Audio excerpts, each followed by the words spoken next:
I think there was a lot of things defensively that we have to fix. We have to guard the ball better. We had a lot of straight line drives, which got our bigs in foul trouble. So we've got to do a much better job on the perimeter, staying in front, guarding the ball. I think we got to be more consistent on the offensive glass, and we've got to be more consistent on and more fundamental on boxing and rebounding. How important was it to you to kind of see A&M on the schedule again? How what? I'm sorry. Was it for you to kind of see A&M on the schedule? I put them on the schedule, so it's a great opportunity for us. It's an in-state game. It's not in our league. That's that's a BCS opponent. That's a top 25 team now, and is typically a top 25 team. So it's a great way for us to early here, learn a little bit more about who we are and where we need to get better. How did you get this game scheduled?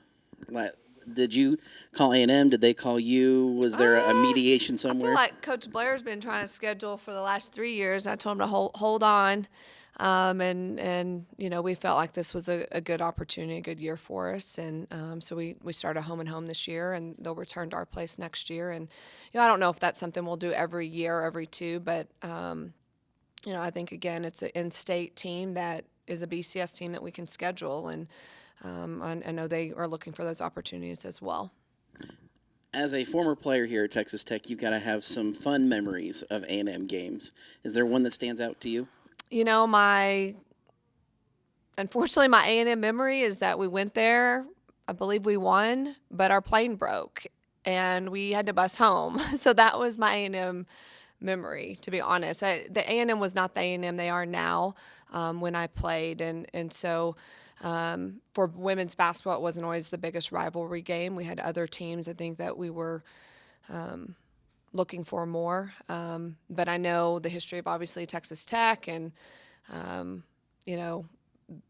how big of a rivalry that was, particularly in football, for years, and them being in the same league for years with us. It was, was a big rivalry. So I don't think this generation quite knows that or understands that because they've been out of the league, but everyone else understands it.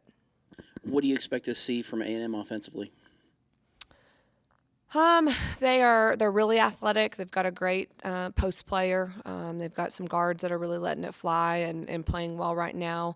And they'll run their stuff. They're, going to have a lot of ball screens. They're going to run their shooters off of staggers. There's some tendencies they have within what they run that's pretty consistent.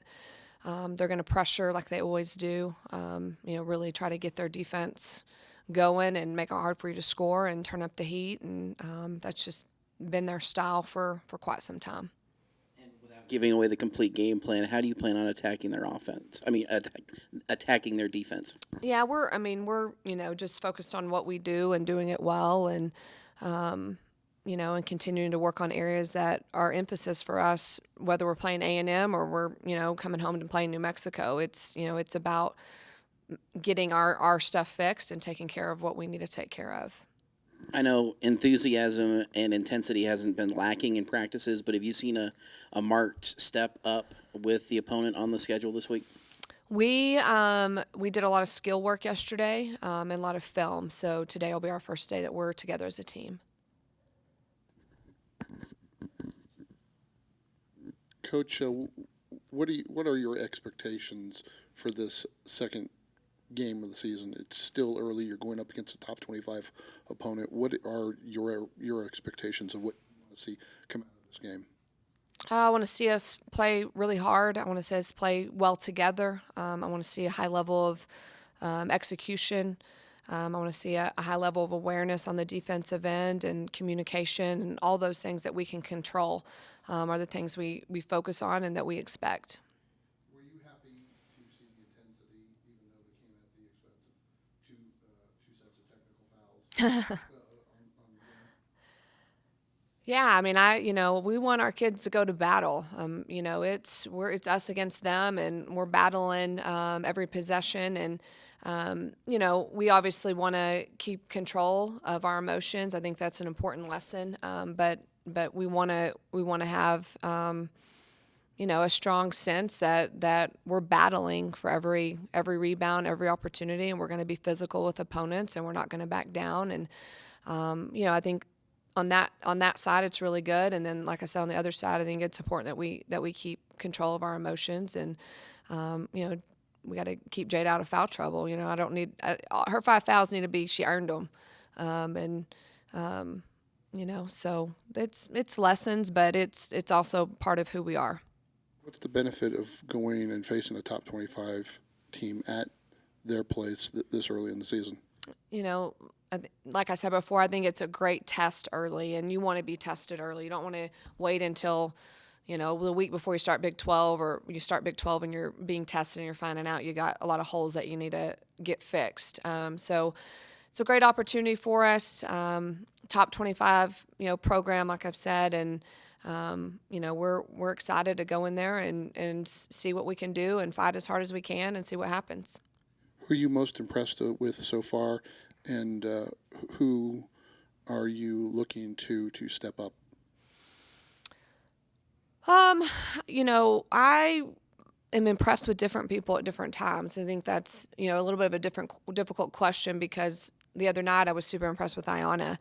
She really came in and was big time for us, and made big plays, came up with big rebounds in a time that we had fouled out both of our 6'5" kids. And so she stepped up when we needed her the most, which was very impressive.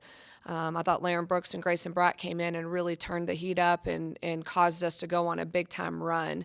Obviously, I thought at times put her team on her back, which was impressive. I thought as a unit, we, like Jada mentioned, they made runs. They got it within 3 twice, and you just saw us say, okay, and then counter.